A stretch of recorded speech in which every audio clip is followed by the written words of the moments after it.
What's up, everybody? Welcome to Talk Wrestling here on NoDQ.com and, of course, our YouTube channel at NoDQCAW. Thank you guys for watching this week. Got a lot of questions to get through. Hopefully, we get as many as we can in before the time limit expires, if you will. Let's get right to it. First one comes from Greg Cherry, our old buddy Greg Cherry on Facebook.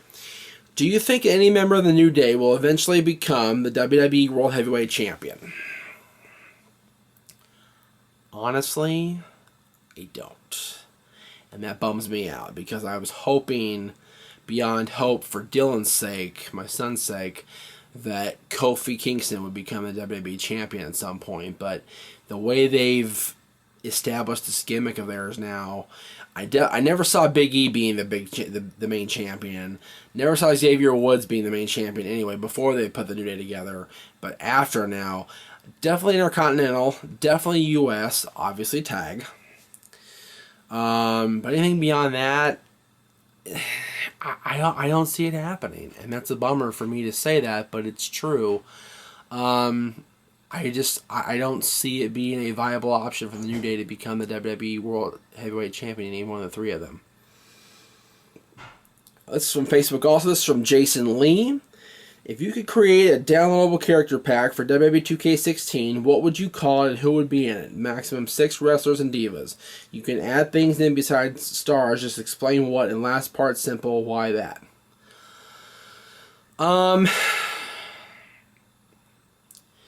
Well, we've had questions over the years, because see, I don't play the WWE games anymore, because we have a Wii here at the house for my son, and they don't have the current WWE games. The last game that was available for Wii, I believe, was 2K13. Don't quote me. I think so. And for me, if I was able to play as the characters, I would include myself, my son, probably my girl Maggie in Chicago. What's up, Maggie? Greg Cherry. Aaron. And probably this camera as the prop. That'd be the sixth thing. That'd be the prop. Just to have it for, and then for also no DQ shirts for all of us. And I would do that because people have asked me over the years if they were okay with if I was okay with them creating myself or Aaron or whoever as a video game character. I was like, absolutely. You forget, Aaron made a shit ton of No DQ CW videos. That's why the channel is called No DQ CW. Matter of fact, I was at one point the No DQ CW champion. Although if you go and check out the Create a Wrestler wiki on Wikia, one of the wikis they created, they don't list my part as champion. They just kind of glaze over that part, which is a bummer. Because Aaron made it a point to make me the champion as part of a storyline for XMV that we did. And, what are you going to do? So, I'd like to see the No DQ crew. I'm talking about myself, my son Dylan, Aaron, Greg Cherry, Maggie, and let's throw in Mike Nagel. Throw him in there. What the hell? With no DQ shirts on. And this camera as a prop. There you go. This is from Rolf Ottens on Facebook. Jeff, why does the WWE having people debut as a top player only to have him demoted to sort of a mid-card wrestler? Did in the past with Umaga, they killed his character by having Santino beat him for the Intercontinental Championship, and now with Kevin Owens and Rusev. Well, when you debut as such a hot commodity like Umaga did, like Kevin Owens has done, like Rusev did a year ago, there's nowhere to go but down.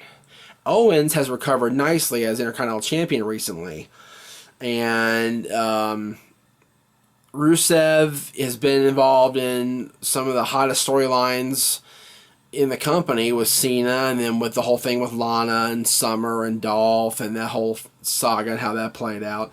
But it's hard to come in as a super duper star, a top draw, a top star on top, feuding with the top guys, and then have to follow that act up with something else on top.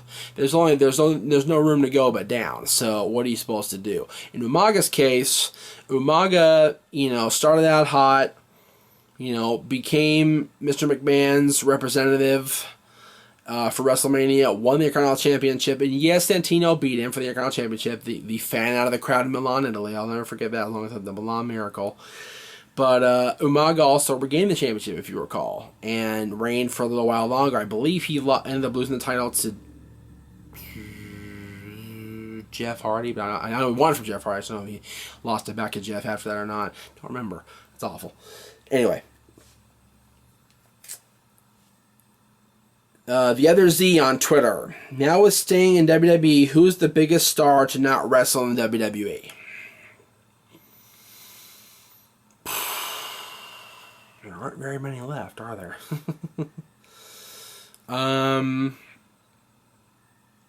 Probably AJ Styles. He's the one guy that we all hoped that they would get, and they never did. And it was a bummer because he had a sour experience with them in previous years. So, in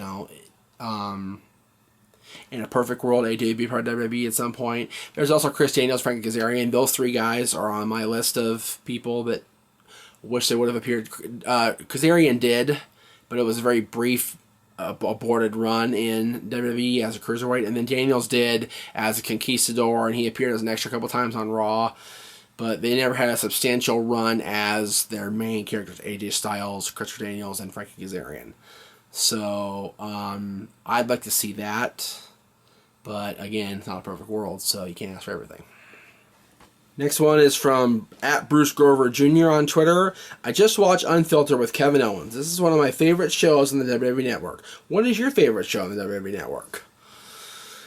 I like a lot of the original shows. I like Unfiltered. It's short, but I like it. I do like Table for Three, the newer show that's come out recently that has three different people from different time periods or current superstars even on at a dinner table having dinner and talking about road stories and old stories and just all kinds of different things. It's a great show. I like Beyond the Ring, because it's a lot of the DVD releases that I haven't had a chance to pick up. Ironically enough, I mentioned Randy Savage last show. After I bought the Randy Savage DVD that came out, and I bought it just for the bio part, because I wanted to see his mom talk, I wanted to see Lanny talk, I wanted to see all the stories and everything. The bio portion of the DVD is on the network now. I was like, oh, I had already spent the $10 on the network, and I spent almost $30 on the DVD, and now I'm screwed. I did like the Sting DVD, though. That was good. They brought that out. They haven't released that one yet, as far as the best of Sting, the one that was the best of the matches, because I like that DVD, too. But on the network, my favorite shows to watch are the old Raws, the Attitude Era Raws, because those take me back to a time when it was awesome to watch the show, and the show was really good. I like that part. @DeHarris here on Twitter. Whoops, I already did that one.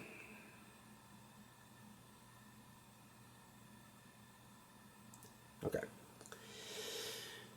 @Mr. Yuck on Twitter. Who would you say your top 5 names you would like to see inducted to the WWE Hall of Fame?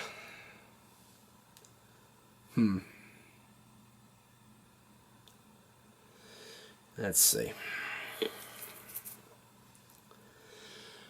The Freebirds, if they don't get inducted next year, it's a shame.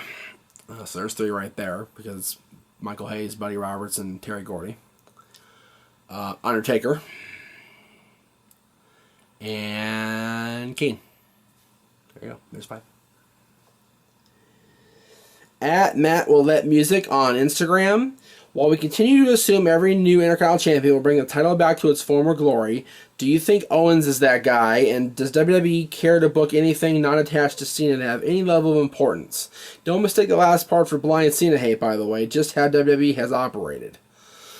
Well, with regards to the first part of your question, I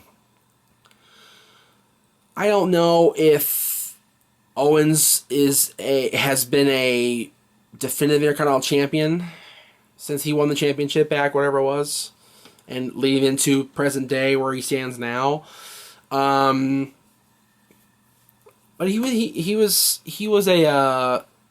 the problem was he was a very wishy-washy champion. He's been running away. He's been almost a classic heel, but in the wrong era, if that makes any sense. Because the fans don't like the heel that runs away anymore, or the heel that ducks out of the match or ducks a match period anymore. And as far there are more important things in WWE than Cena right now. He's been U.S. champion off and on the last year. But we have Rollins in the main event picture. We've got, Roman Reigns and Bray Wyatt up there in the main event picture. We got Dean Ambrose always up there in contention. There is more to life in WWE than the champ. And for us to think that, for us to believe, however, that WWE is going to move beyond John Cena when he's still a hot commodity is ignorant thinking, because as long as he's still a hot property, why move away from it? If he's still making money, why move away from it? At James the McCrory on Instagram, hey Jeff, what is going on with Jack Swagger and Wade Barrett? It's time we took them serious again. Maybe we should put them together, give them a thuggish look, shave their heads, and have them aggressively just take over Raw. They should be gritty, violent heels. Their talent is wasted on us at the moment. Well, when King Barrett came back recently, he teamed up with Sheamus as Mr. Money in the Bank, and they've been kind of ruling the WWE lately with their United Kingdom ways. But as far as Swagger, he was out there for a Battle Royal or Lumberjack match or something recently, and my dad goes, hey, look, it's Swagger. What a concept. He's actually on TV. I have always liked Jack Swagger. I think they did a horrible job booking him as World Heavyweight Champion back in 2010. Yeah. But he's a great wrestler. He has a personality to him if they really just let it come out of him, But I think that I think it's unfortunate that he's been kind of stymied as a charisma black hole, a la The Godfather before he was The Godfather. He really doesn't have that extra sort of oomph behind his character that a lot of guys from his time ended up surfacing later. He's just been kind of stigma. He had Zeb for a while. He's good, but he's not great, if that makes any sense at all. Okay. Thank you very much for watching this week on Talk Wrestling. We will see you guys more next time.